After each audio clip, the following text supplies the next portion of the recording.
Oi pessoal, tudo bem? Bom, para a gente entender legal a aula de hoje, é muito importante que você tenha assistido a nossa primeira aula de termologia com aqueles conceitos básicos. Bom, lá a gente viu que um corpo pode ganhar calor, pode perder calor.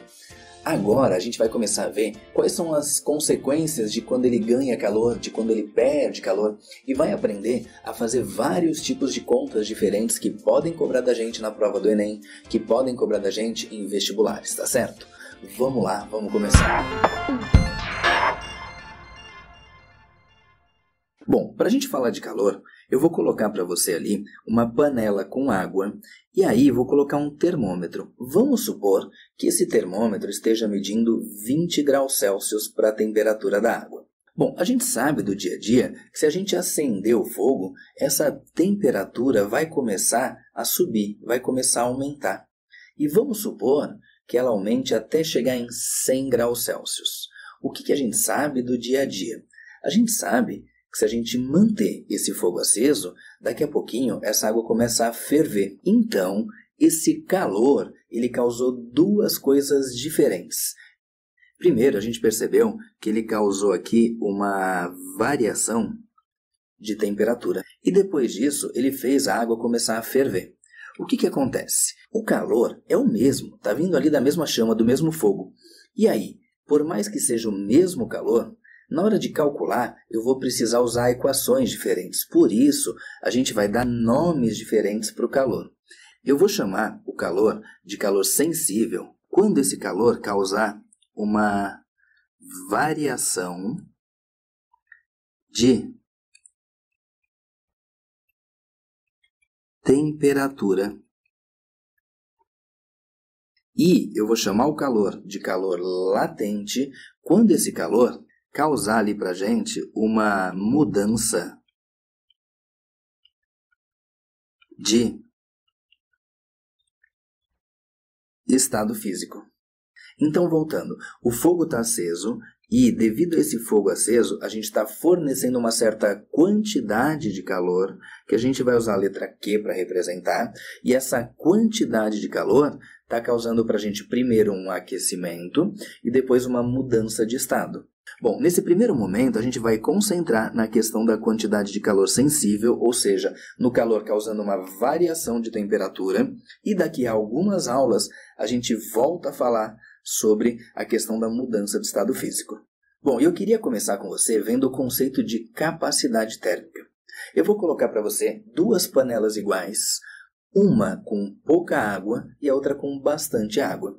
Eu vou considerar que eu tirei água da mesma torneira, então as temperaturas das águas são iguais. E aí eu vou acender o fogo nas duas.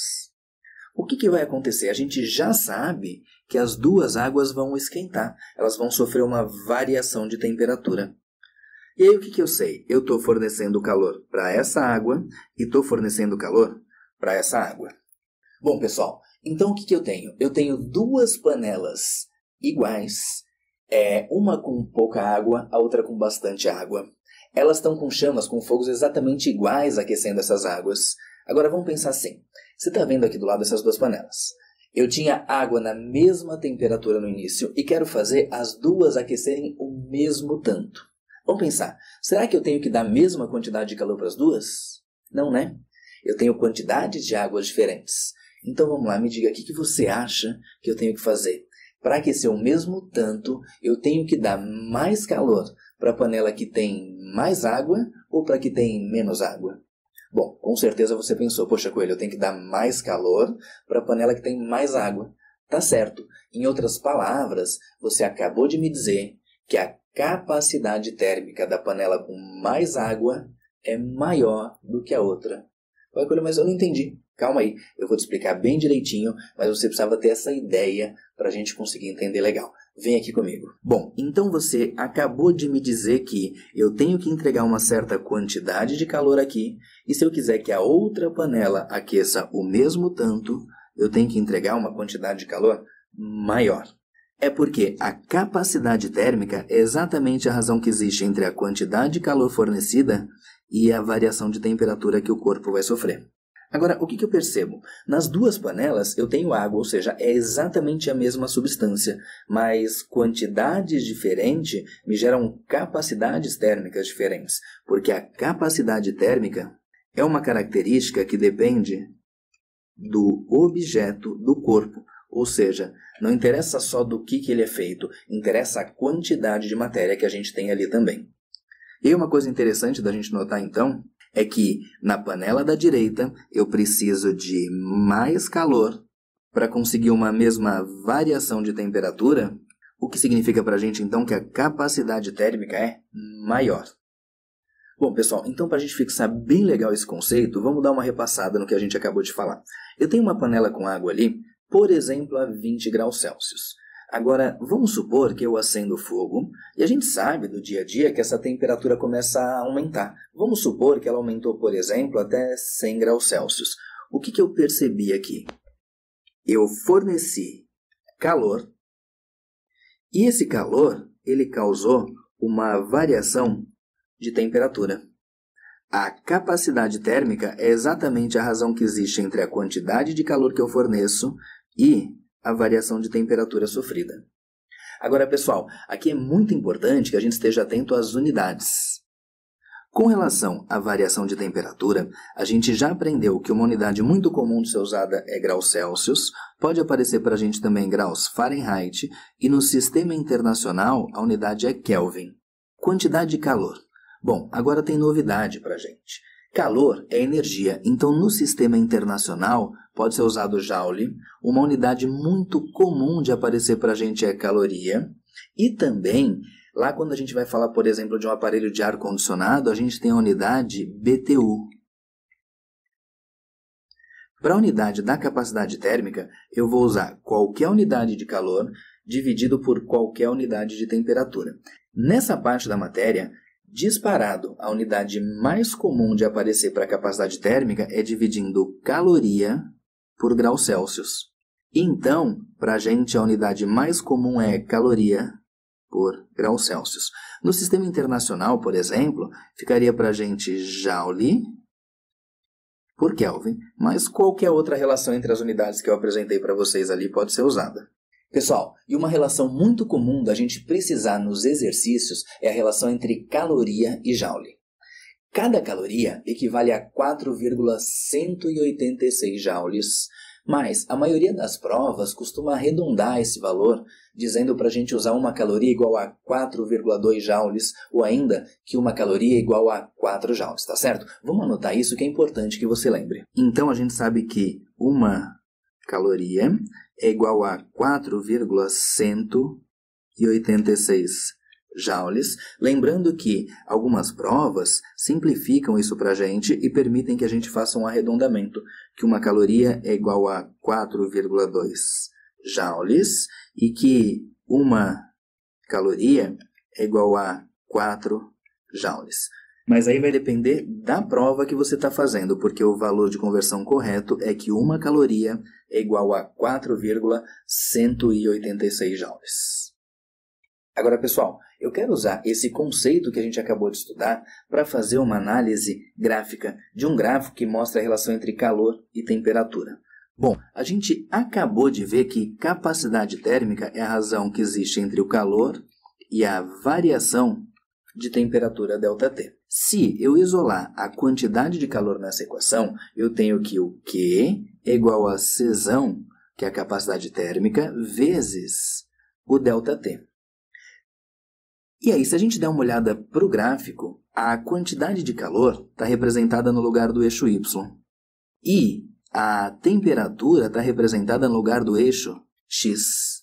Se a gente considerar a capacidade térmica como uma constante, eu tenho uma função no formato y igual a ax mais b, podendo b ser zero ou não, vai depender da situação que a gente está discutindo, mas independentemente disso, o que a gente percebe? Que aqui formou para a gente uma função de primeiro grau. E você aprendeu lá nas aulas de matemática do Ferreto que numa função de primeiro grau eu tenho o gráfico formado por uma reta. Agora, vamos fazer mais umas marcaçõezinhas nesse gráfico, e o que a gente percebe?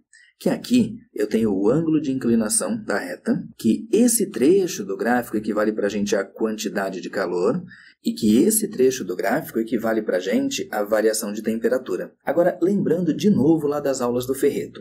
Se a gente observar no gráfico, formou um triângulo retângulo, ou seja, aquele triângulo onde um dos ângulos é reto, é um ângulo de 90 graus. Em relação a esse ângulo θ, eu posso dizer que Q, quantidade de calor, é o chamado cateto oposto ao ângulo, que o ΔT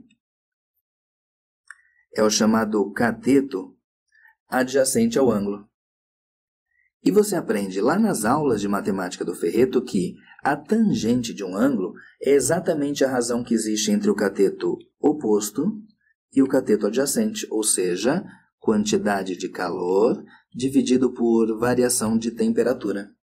Agora, olha só, eu sei que quantidade de calor dividido por variação de temperatura é a minha capacidade térmica. E eu também sei que num gráfico de calor por temperatura, a divisão de Q por ΔT é igual à tangente do ângulo de inclinação da reta. Conclusão, no gráfico do calor pela temperatura, a capacidade térmica pode ser calculada pela tangente do ângulo.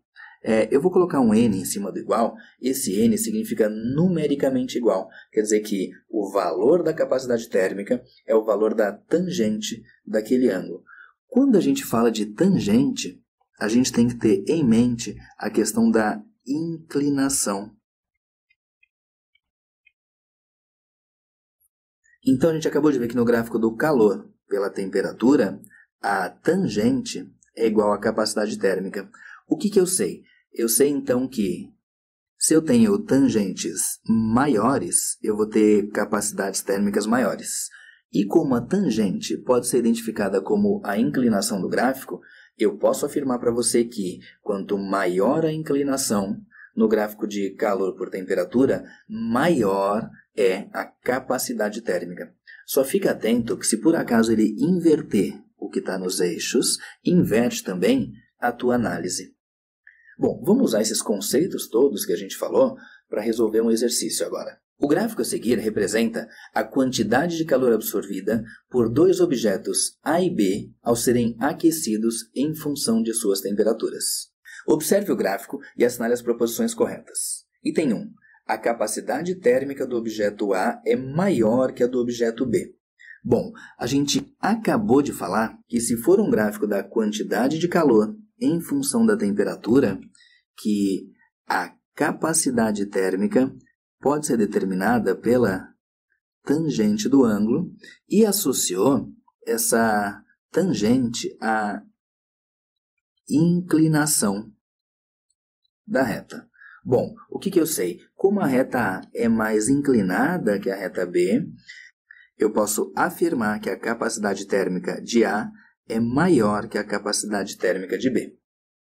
Portanto, o item 01 está correto. Agora, o que acontece? Pode ser que você não se sinta à vontade com essa questão de tangente. Então, eu vou te mostrar uma outra forma de você matar esse item. Quer ver? Eu vou tirar essa informação que está aqui na tela para você. E a gente sabe da equação que a capacidade térmica é calor dividido por ΔT. Bom, vamos lá. Eu quero descobrir qual deles tem capacidade térmica maior. Se a gente olhar para a equação, a gente sabe que quanto maior a quantidade de calor, maior é a capacidade térmica. Ou seja, calor e capacidade térmica são diretamente proporcionais. Quanto mais calor ele precisa absorver, maior a capacidade térmica. Portanto, quem estiver mais próximo ao eixo do calor vai ser o que vai possuir maior capacidade térmica. Então, como a reta A está mais próxima ao eixo do calor, ela tem maior capacidade térmica, porque quanto maior a quantidade de calor, maior a capacidade térmica. Tudo bem? Bom, como é uma questão do tipo somatória, e no final a gente tem que somar os itens corretos para marcar a resposta no gabarito, eu vou deixar anotado aqui para vocês do lado que o item 1 está correto. Item 2. A partir do gráfico, é possível determinar as capacidades térmicas dos objetos A e B? Bom, como a gente viu, capacidade térmica é a razão que existe entre a quantidade de calor e a variação de temperatura. E como o gráfico passa para a gente informação da quantidade de calor e da variação de temperatura, significa que eu posso sim determinar o valor das capacidades térmicas dos objetos A e B. O item 02 está correto. Eu não vou calcular porque ele não me pediu para determinar. Então eu vou anotar aqui para vocês que o item 02 também está correto. Item 4. Pode-se afirmar que a capacidade térmica do objeto A é igual à do objeto B? Bom, pessoal, como a gente viu no item 01, está errado porque a capacidade térmica do objeto A é maior que a do objeto B. Portanto, o item 4 está errado, eu não vou anotar o númerozinho dele ali do lado. Item 8. A variação de temperatura do objeto B por caloria absorvida é maior que a variação de temperatura do objeto A por caloria absorvida? Bom, para isso vamos lá no gráfico. Vamos considerar que os dois tenham absorvido 400 calorias. O que a gente percebe então para essas 400 calorias? Que a variação de temperatura do objeto A foi de 10 graus Celsius. Agora, para o objeto B, a gente percebe que a variação de temperatura dele foi de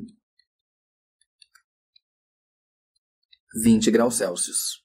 Ou seja, a variação de temperatura do objeto B foi maior do que a variação de temperatura do objeto A por uma mesma quantidade de calorias absorvidas. Portanto, o item 8 está correto.